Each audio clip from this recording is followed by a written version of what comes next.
திருவள்ளூர் உங்கள் குரல் பகுதியில் வரும் செய்திகளை பார்ப்பதற்கு முன்பாக தலைப்புச் செய்திகளை பார்க்கலாம். பணப்பரிமாற்றம், SMS என எதற்கும் சேவை கட்டணம் கிடையாது. அதிரடி அறிவிப்புகளோடு வங்கிச் சேவையில் களமிறங்கியது இந்திய அஞ்சல் துறை.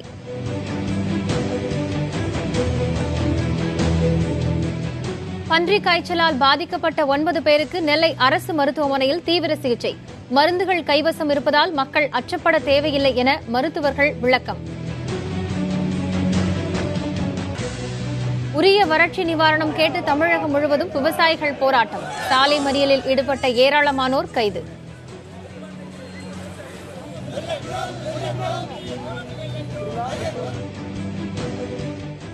ஒசூர் அருகே முகாமிட்டுள்ள காட்டு யானைகள். வனப்பகுதிக்குள் செல்ல வேண்டாம் என 14 கிராம மக்களுக்கு வனத்துறை எச்சரிக்கை.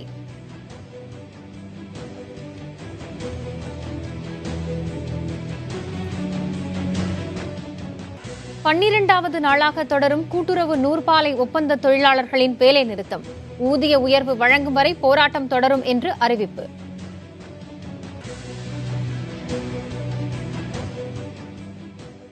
ஹைட்ரோ கார்பன் திட்டத்திற்கு எதிராக புதுக்கோட்டை மாவட்டம் வடகாட்டில் 10வது நாளாகவும், நல்லார் கொள்ளையில் 27வது நாளாகவும் போராட்டங்கள் தொடர்ந்து நடைபெற்று வருகின்றன. ஹைட்ரோ கார்பன் திட்டத்திற்கு மத்திய அரசு ஒப்புதல் வழங்கியதைத் தொடர்ந்து நெடுவாசல், நல்லாண்டார் கொள்ளை, கோட்டைக்காடு, வடகாடு உள்ளிட்ட பகுதிகளில் தொடர் போராட்டங்கள் நடைபெற்றன. தமிழக அரசின் பேச்சுவார்த்தையை தொடர்ந்து நெடுவாசல் மற்றும் கோட்டைக்காடு போராட்டங்கள் தற்காலிகமாக திரும்பப் பெறப்பட்டன. ஆனால் நல்லாண்டார் கொள்ளையில் 27வது நாளாகவும், வடகாட்டில் 10வது நாளாகவும் நடைபெறும் போராட்டத்தில் பல்வேறு பகுதிகளைச் சேர்ந்த 300க்கும் மேற்பட்டோர் பங்கேற்று தங்களது எதிர்ப்பை தெரிவித்து வருகின்றனர்.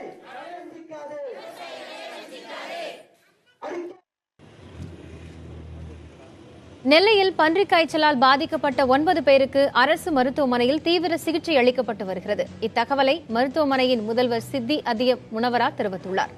அவர்களில் 4 பேர் விரைவில் குணமடைந்து வீடு திரும்புவர் என்றும் அவர் கூறினார். பன்றிக் காய்ச்சலை குணப்படுத்துவதற்கான மருந்துகள் மருத்துவமனையில் கையிருப்பில் இருப்பதாகவும், எனவே பொதுமக்கள் அச்சம் கொள்ள தேவையில்லை என்றும் சித்தி அதிய முனவரா கூறியிருக்கிறார். பன்றிக் காய்ச்சலால் உயிரிழப்புகள் நிகழாத வகையில் சிகிச்சைகள் வழங்கப்படுவதாகவும் அவர் தெரிவித்துள்ளார். சிவகாசியில் அனுமதியின்றி வீட்டில் சட்டவிரோதமாக பட்டாசு தயாரித்த போது ஏற்பட்ட விபத்தில் ஒருவர் உயிரிழந்தார். மேலும் படுகாயமடைந்த 5 பேருக்கு சிகிச்சை அளிக்கப்பட்டு வருகிறது. சிவகாசி திருவள்ளூர் காலனியைச் சேர்ந்த செல்வம் என்பவரது வீட்டில் சட்டவிரோதமாக நவீன ரக பட்டாசுகள் தயாரிக்கப்பட்டுள்ளன. இன்று காலை 6 பேர் பணியில் இருந்தபோது வெடிமருந்துகளில் உராய்வு காரணமாக விபத்து நேரிட்டது. சம்பவம் தொடர்பாக வீட்டின் உரிமையாளர் செல்வம் மீது வழக்கு பதிந்துள்ள காவலர்கள் தலைமறைவாக உள்ள அவரை தேடி வருகின்றனர்.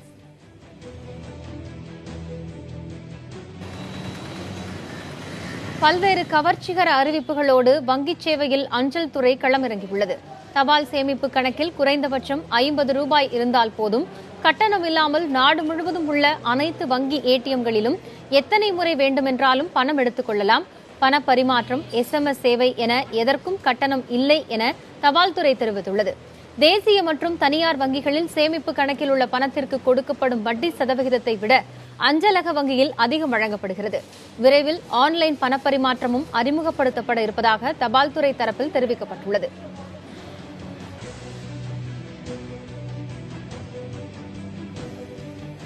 திருவாரூர் மாவட்டம் நன்னிலம் தொடக்க வேளாண்மை கூட்டுறவு வங்கிக் கடன் சங்கத்தில் 8 லட்சம் ரூபாய் கையாளல் செய்த வங்கிச் செயலாளர் கோவிந்தராஜ் கைது செய்யப்பட்டார்.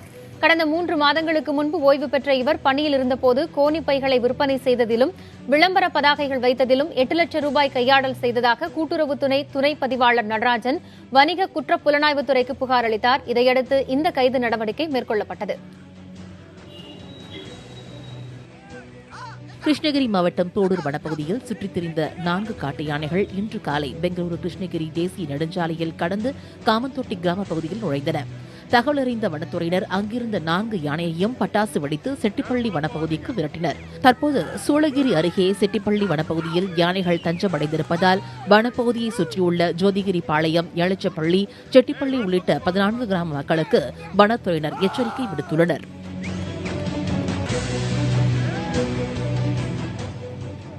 திண்டுக்கல் மாவட்டம் கொடைக்கானல் செட்டியார் பூங்கா அருகே உள்ள குடியிருப்பு பகுதியின் குடிநீர் கிணற்றில் விழுந்த காட்டெருமையை வனத்துறையினர் பத்திரமாக மீட்டனர்.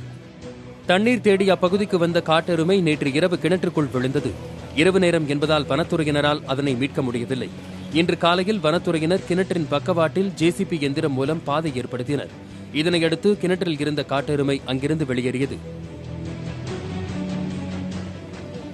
நீலகிரி மாவட்டம் முதுமலை புலிகள் காப்பக வனப்பகுதியில் வனத்துறையினரால் அமைக்கப்பட்டுள்ள ஆழ்துளை கிணறுகள் மூலம் வனவிலங்குகளின் தண்ணீர் தேவை ஓரளவிற்கு பூர்த்தி செய்ய முடிவதாக வனத்துறையினர் தெரிவித்துள்ளனர்.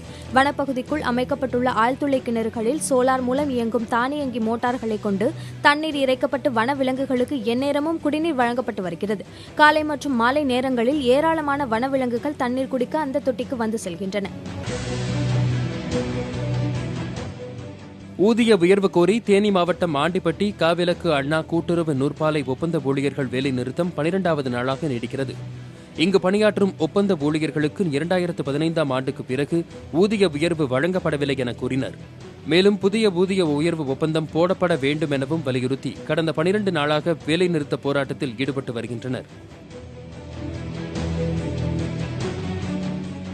தூத்துக்குடி மாவட்டம் கோவில்பட்டி நகராட்சியில் துப்புரவு பணியாளர்களை அவதூறாக பேசும் சுகாதார ஆய்வாளர் மீது நடவடிக்கை எடுக்க வலியுறுத்தி தர்ணா போராட்டத்தில் ஈடுபட்டனர்.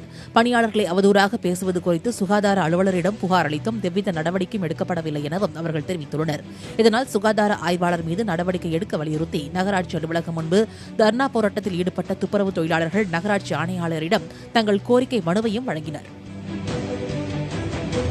திருவாரூர் மாவட்டம் கீழ்ப்படுகை கிராமத்தில் செயல்படும் ONGC நிறுவன அலுவலகத்தை முற்றுகையிட்டு கிராம மக்கள் போராட்டத்தில் ஈடுபட்டனர். அங்கு கடந்த சில ஆண்டுகளாக ONGC நிறுவனம் மேற்கொள்ளும் பணிகளால் விவசாய நிலங்கள் மட்டுமின்றி பல்வேறு தரப்பினரும் பாதிக்கப்படுவதாக கூறி போராட்டத்தில் ஈடுபட்டனர். எனவே கீழ்ப்படுகை கிராமத்தில் இயங்கி வரும் ONGC நிறுவனத்தை மூட வேண்டும் எனவும் அவர்கள் வலியுறுத்தினர். இதையடுத்து போராட்டத்தில் ஈடுபட்ட 50க்கும் மேற்பட்டோரை காவல்துறையினர் கைது செய்தனர்.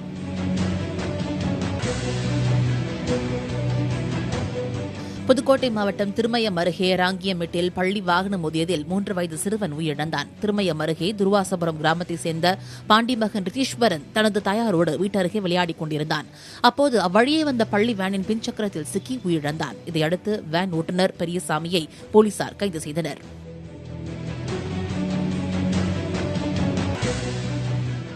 திருச்செந்தூர் அருகே உள்ள 17 கிராம ஊராட்சிகளில் பொதுமக்களுக்கு முறையாக குடிநீர் வழங்கப்படவில்லை என கூறி திருச்செந்தூர் MLA அனிதா ராதாகிருஷ்ணன் தலைமையில் உடன்குடி ஊராட்சி ஒன்றிய அலுவலகத்தை முற்றுகையிட்டனர்.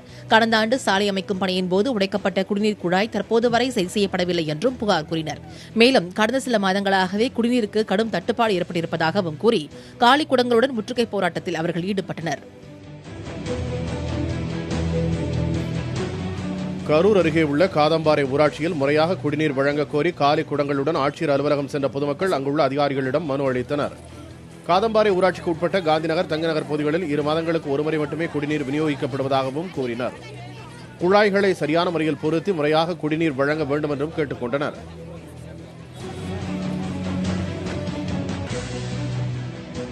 மதுரை மாவட்டம் மேலூர் அருகே உள்ள வல்லாளப்பட்டி பேரூராட்சியைச் சேர்ந்த 50க்கும் மேற்பட்ட பெண்கள் தேசிய ஊரக வேலைவாய்ப்பு திட்டத்தின் மூலம் பணிகள் வழங்க வேண்டி மேலூர் வட்டாட்சியர் தமிழ்ச்செல்வியிடம் தனித்தனியாக கோரிக்கை மனு அளித்தனர். தங்களது பகுதியில் போதிய மழையின்மை காரணமாக விவசாயம் மற்றும் பிற பணிகள் இல்லாததால் தங்களது வாழ்வாதாரம் மிகவும் பாதிப்படைந்துள்ளதால் தங்கள் கோரிக்கையை நிறைவேற்ற வேண்டும் என அவர்கள் கேட்டுக் கொண்டனர். இதுகுறித்து உரிய நடவடிக்கை எடுப்பதாக வட்டாட்சியர் உறுதியளித்தார்.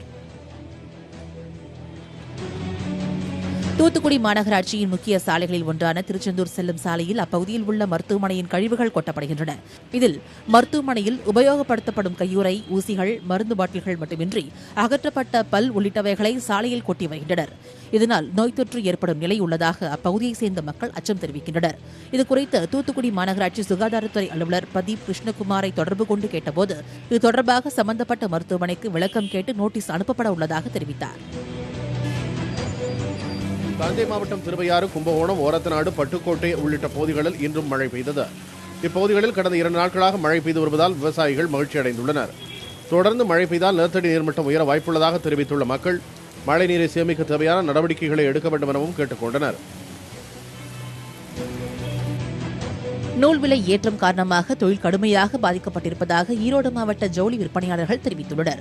கடந்த 4 வார காலமாக நூல்களின் விற்பனை அதிக அளவில் உயர்ந்து வருவதால் ஜவுளி வர்த்தகர்களின் எண்ணிக்கையும் குறைந்து உள்ளதாக ஈரோடு பன்னீர்செல்வம் பூங்காவில் உள்ள ஜவுளி சந்தை வியாபாரிகள் தெரிவித்துள்ளனர். இதனால் பெருமளவில் விற்பனையாளர்கள் பாதிக்கப்பட்டுள்ளதாகவும் தெரிவித்துள்ள அவர்கள் நூல் விலையை 6 மாதங்களுக்கு ஒருமுறை மாற்றியமைக்க மத்திய மாநில அரசுகள் நடவடிக்கை எடுக்க வேண்டும் எனவும் கேட்டுக் கொண்டுள்ளனர். கடலூர் மாவட்டம் சிதம்பரம் அருகே உள்ள புவனகிரி அரசு மருத்துவமனை நிர்வாகத்தை கண்டித்து இந்திய ஜனநாயக வாலிபர் சங்கத்தினர் ஆர்ப்பாட்டத்தில் ஈடுபட்டனர். புவனகிரி மருத்துவமனை முன் நடைபெற்ற ஆர்ப்பாட்டத்தில் அந்த மருத்துவமனையில் எவ்வித அடிப்படை வசதிகளும் இல்லை எனவும் இரவு நேரங்களில் மருத்துவமனை செயல்படுவதில்லை எனவும் கூறி முழக்கமிட்டனர். தமிழக அரசு உடனடியாக தலையிட்டு உரிய நடவடிக்கை எடுக்கவும் அவர்கள் வலியுறுத்தினர். டெல்லி ஜவஹர்லால் நேரு பல்கலைக்கழகத்தில் தமிழக மாணவர் இறந்தது தொடர்பாக விசாரணை கமிஷன் அமைக்க வலியுறுத்தி மதுரையில் வழக்கறிஞர்கள் சாலை மறியலில் ஈடுபட்டனர். மதுரை மாவட்ட நீதிமன்றம் அருகே நடைபெற்ற சாலை மறியலில் பங்கேற்ற வழக்கறிஞர்கள் மாணவர் முத்துகிருஷ்ணன் கொலை செய்யப்பட்டிருக்கலாம் என்ற சந்தேகம் இருப்பதால் அவரது மரணம் தொடர்பாக விசாரிக்க தனி விசாரணை கமிஷன் அமைக்க வேண்டும் என்று வலியுறுத்தி முழக்கமிட்டனர். உங்களூர் உங்கள் குரல் பகுதியில் தொடர்ந்து செய்திகளை பார்க்கலாம். விருதுநகர் அருகே வீட்டில் தொலைக்காட்சி பெட்டி வெடித்ததில் பள்ளி மாணவர் உயிரிழந்தார். விருதுநகர் அருகே சங்கரலிங்கபுரத்தில் ராஜேஷ் என்பவரின் மகன் தயாநிதி 6ஆம் வகுப்பு பயின்று வந்துள்ளார். தயாநிதி வீட்டில் தனியாக தொலைக்காட்சி பார்த்துக் கொண்டிருந்த போது மின்கசிவு ஏற்பட்டு தொலைக்காட்சி பெட்டி திடீரென வெடித்து சிதறியதில் உடலில் தீ பரவியது. இதில் சிறுவன் தயாநிதி சம்பவ இடத்திலேயே உயிரிழந்தான். தீயை அணைத்த பொதுமக்கள் காவல்துறைக்கு தகவல் தெரிவித்தனர். இது தொடர்பாக காவல்துறையினர் வழக்கு பதிந்து விசாரணை மேற்கொண்டு வருகின்றனர்.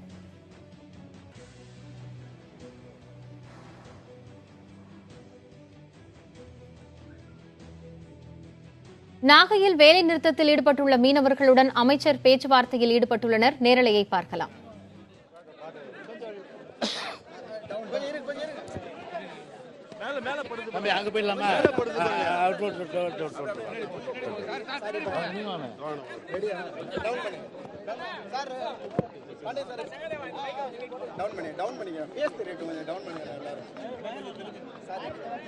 படகை விடுவிக்கிறதுல மீனவர்கள் மகிழ்ச்சி தெரிவிச்சிருக்காங்க.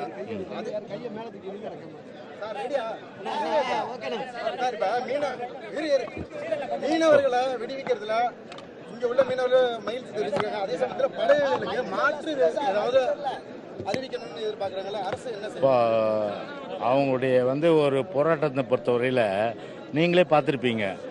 மாநில அரசு மேலே கிடையாது, அம்மாவுடைய அரசு மேலே அவங்களுக்கு எந்தவித கோபமும் கிடையாது. ஏன்னா அம்மாவுடைய அரசு அவங்க என்னென்ன எதிர்பார்ப்புகள் இருக்கின்றதோ அத்தனையும் நிறைவேற்றிய அரசு. நான் அதான் பிரீஃப் பண்ணேன். அதெல்லாம் நீங்கள் டைரக்டர் ரிலே பண்ணியிருப்பீங்கன்னு நினைக்கிறேன். மறுபடியும் சொல்லணுமா அதை? அதாவது பார்த்தீங்கன்னா இதை 2 விஷயம். அதில் கச்சத்தீவு மீட்கப்படணும். அதுதான் ஒரு நிரந்தர தீர்வு. அது 1974 உங்களுக்கு தெரியும், திமுக ஆட்சி காலத்தில் அது அந்த பந்தலில் சொல்ல, ஏன்னா சர்வ கட்சி இருப்பான்னு சொல்ல, திமுக ஆட்சி காலத்தில் அது தாரை வார்க்கப்பட்டது. அதை கச்சத்தீவை மீட்கிறது மூலம்தான் நம்முடைய எல்லை விரிவாகும். ஸோ எல்லை சுருங்கினதுனால என்ன ஆயிடுச்சு, இந்த பிரச்சனைகள் ஸ்டார்ட் ஆயிடுச்சு. 1980 பார்த்தீங்கன்னா துப்பாக்கி சூடுகள், அதே போல் வலைகள் அறுக்கப்படுதல், படகுகள் பிடிக்கப்படுதல், மீனவர்கள் அசிங்கப்படுத்துதல், அவமானப்படுத்துதல், அப்புறம் இது போன்ற எல்லா சம்பவம் தொடர்ச்சியாக நடைபெறுது. பொதுவாக நீங்கள் பார்த்துருக்கணும். அப்படி நடைபெறும் போது பார்த்தீங்கன்னா அரசு எவ்வாறு இருக்க வேணும் அப்படின்றதுக்கு உதாரணம் தான் அம்மாவுடைய அரசு. கிட்டத்தட்ட பார்த்தீங்கன்னா அப்படி நம்முடைய மீனவர்கள் பிடிக்கப்படும் போது மத்திய அரசாங்கத்துக்கு தேவையான அழுத்தம் கொடுத்து எந்த அளவுக்கு அழுத்தம் கொடுக்க முடியுமோ அந்த அளவுக்கு ஒரு மிகப்பெரிய ஒரு அழுத்தம் கொடுத்ததன் காரணமாகத்தான் கிட்டத்தட்ட போன தடவை பார்த்தீங்கன்னா 357 போட்டு அம்மாவுடைய அரசு தான் கொண்டு வந்தது. 357 போட்டை. அதுலேயும் பார்த்தீங்கன்னா கிட்டத்தட்ட 18 போட்டு அங்கேருந்து கொண்டு வர முடியல. அந்த கொண்டு வர முடியாத போட்டு கூட அந்த போட்டுக்கு பார்த்தீங்கன்னா ஒரு 5 லட்ச ரூபா அவங்க எங்களுக்கு ஒரு 5 லட்ச ரூபா கொடுங்க, அதை வச்சுட்டு நாங்கள் போட்டு நாங்கள் கட்டிக்கிறோம் அப்படின்னு சொன்னதை வச்சு அதுக்கும் 5 லட்ச ரூபா இன்னைக்கு அரசாணை இன்னைக்கு பெறப்பட்டிருக்கு. 18 போட்டுக்கு ஒரு போட்டுக்கு பாக் வளைகுடா சார்ந்த மீனவர்கள் 18 போட்டு அங்கேருந்து கொண்டு வர முடியாத போட்டுக்கு 5 லட்ச ரூபா இன்னைக்கு அம்மாவுடைய அரசு இன்னைக்கு ஜியோ இஷ்யூ பண்ணியிருக்கு. ஸோ அந்த மாதிரி பார்த்தீங்கன்னா நீங்கள் அந்த மனப்பான்மை புரிஞ்சுக்கணும். அதனால் இன்றைக்கி பார்த்தீங்கன்னா கிட்டத்தட்ட ஒரு 85 மீனவர்களை 87 மீனவர்கள் இன்றைக்கி ரிலீஸ் பண்ணியிருக்கோம். ஸ்ரீலங்கா ரிலீஸ் பண்ணியிருக்கு. ஸோ அவங்கள வரவேற்க தான் இன்றைக்கி காரைக்கால் போர்ட்டுக்கு இப்போ போயிட்டுருக்கோம். இப்போது மீதி பார்த்தா 139 போட்டு. நம்முடைய மீனவர்கள் உணர்வு நியாயமான உணர்வு. அந்த நியாயமான உணர்வு பக்கம் அம்மாவுடைய அரசு என்னைக்குமே அவங்களுடைய பக்கபலமாக இருக்குது. அவங்க சொன்னாங்க எங்கள் போட்டு வந்தால் தாங்க நாங்கள் எழுதுவோம்னு சொல்லிட்டு. நிச்சயமாக அதுதாங்க நியாயம்னு கூட சொல்லிட்டோம். ஏன்னா போட்டுன்றது வாழ்வாதாரம். அதை மீட்டு கொடுப்பது யார்? அழுத்தம் கொடுத்தது மத்திய அரசாங்கம். மீட்டு கொடுப்பது யார்? அது இப்போ ஒரு இன்ட்ரஸ்டேட் ப்ராப்ளம்னா இங்கே உள்ள ஒரு மாநிலம் அந்த மாநில முதலமைச்சர் தொடர்புன்னு இந்தியாவுக்குள்ளேயே இருக்குது. அதை நம்ம பேசி முடிச்சிடலாம். ஒரு டிஸ்ட்ரிக்ட் ப்ராப்ளம்னா இந்த டிஸ்ட்ரிக்ட் கலெக்டர் இங்கே இருக்காரு, பக்கத்து டிஸ்ட்ரிக்ட் கலெக்டர் தஞ்சாவூர்னா பிரச்சனை சேர்த்து முடிச்சிடலாம். விதின் த ஸ்டேட், இது இன்ட்ரா ஸ்டேட்டு, மாநிலத்துக்குள்ள இன்டர் டிஸ்ட்ரிக்ட், இந்த மாதிரி பிரச்சனைகள் வந்து ஒரு மாநிலத்தை டீல் பண்ண முடியும். சரி, இந்தியாவுக்குள்ள ஒரு மாநிலத்துக்கு மாநில பிரச்சனை கூட நாம் வந்து பேசிக்கலாம். ஆனால் ஒரு இன்டர்நேஷ்னல் அப்படின்னா யார் பேசுறது? யார் பேசணும்? மத்திய அரசு தான் பேசணும். அப்போ மத்திய அரசு அம்மா சந்திச்சு கிட்டத்தட்ட பிரைம் மினிஸ்டரை கிட்டத்தட்ட 3-4 பிரைம் மினிஸ்டர் சந்தித்து இந்த பிரச்சனையெல்லாம் முடிவு கொள்ளணும்னு சொல்லிட்டு பல முறை வலியுறுத்தி கிட்டத்தட்ட அழுத்தம் கொடுத்து இதுக்கு ஒரு காங்கிரீட் ப்ரொபோசலு 1680 கோடி இது வந்து நீங்கள் வந்து கொடுக்கணும் ஒரு நம்முடைய பாக் வளைகுடா மீனவருடைய மறுவாழ்வுக்கு. ஸோ ஒரு அவங்க டீப் சி ஃபிஷிங்கு போகும்போது இந்த பிரச்சனை குறையணும். அதுவும் ஒன்றும் வரல. டிபார்ட்மெண்ட் ஆஃப் ஃபிஷரிஸுக்கு ஒரு 133 கோடி ரூபா கொடுக்கணும். அதுவும் மத்திய அரசாங்கத்திட்ட வரல. 2 பாயிண்ட்டு. மூணாவது பார்த்தீங்கன்னா என்ன பண்ணிட்டாங்க, இப்போ வந்து நம்முடைய மீனவர்கள் வந்து 357 படகை அப்போ வந்து நம்ம இது இவங்க இலங்கை வந்து அவங்க கஸ்டடியில் இருந்தப்போ அந்த படகை வந்து கொண்டு வரணும் அப்படின்னு அம்மா வந்து முயற்சி எடுத்ததன் காரணமாக அந்த படகு வந்து கொண்டு வரப்பட்டது. அதுலேயும் கூட கிட்டத்தட்ட பார்த்தீங்கன்னா 18 படகு கொண்டு வர முடியல. அதுக்கும் வந்து மாநில அரசு அம்மாவுடைய அரசு 18 லட்சம் கொடுத்தது. இது ஒரு போட்டுக்கு 5 லட்சம் கொடுத்தது. தவிர பார்த்தீங்கன்னா இப்போ வந்து நம்முடைய இப்போ இந்த அதாவது பார்த்தீங்கன்னா இப்போ வந்து ராம்நாட்டில் மீனவர் பிரிட்ஜோ அவர் வந்து பார்த்தீங்கன்னா வந்து ஒரு கொடூரமான முறை ஒரு காட்டு மிராண்டித்தனமாக வந்து இன்றைக்கி வந்து சுடப்பட்டது. ஸோ இது போல் நிலைமையெல்லாம் வந்து முற்றுப்புள்ளி வைக்கணும். ஒரு மீன்பிடி தொழில் என்பது ஒரு அமைதியான முறையில் நடக்கணும். எந்த விதமான ஒரு பாதிப்பு மீனவருக்கு ஏற்படக்கூடாதுல அம்மாவுடைய அரசும் சரி, இப்போ நாங்கள் போய் இப்போ வந்து நம்முடைய மாண்பு முதலமைச்சர் வந்து எடப்பாடி பழனிசாமி தலைமையான அரசு எல்லாம் நாங்கள் போய் இப்போ வந்து பிரைம் மினிஸ்டர் அதே போல் வந்து எல்லா மினிஸ்டரையும் பார்த்து இன்றைக்கி அழுத்தம் கொடுத்துருக்கோம். நாளைக்கு ஒரு பேச்சுவார்த்தை நம்ம இது டெல்லியில் நடக்குது. அதில் வந்து நம்முடைய அரசினுடைய செயலர், ஃபாரின் செக்ரட்டரி, அதாவது ஸ்ரீலங்கன் ஃபாரின் செக்ரட்டரி அவர் எல்லாமே கலந்துக்கிறாங்க. ஸோ இந்த உணர்வு நிச்சயமாக வந்து ஏற்கனவே தெரிவிக்கப்பட்டிருந்து, நாளைக்கும் அது தெரிவிக்கப்படும். நிச்சயமாக போட்டு வந்து விடுவாங்க என்ற அந்த நம்பிக்கை இருக்கு. ஸோ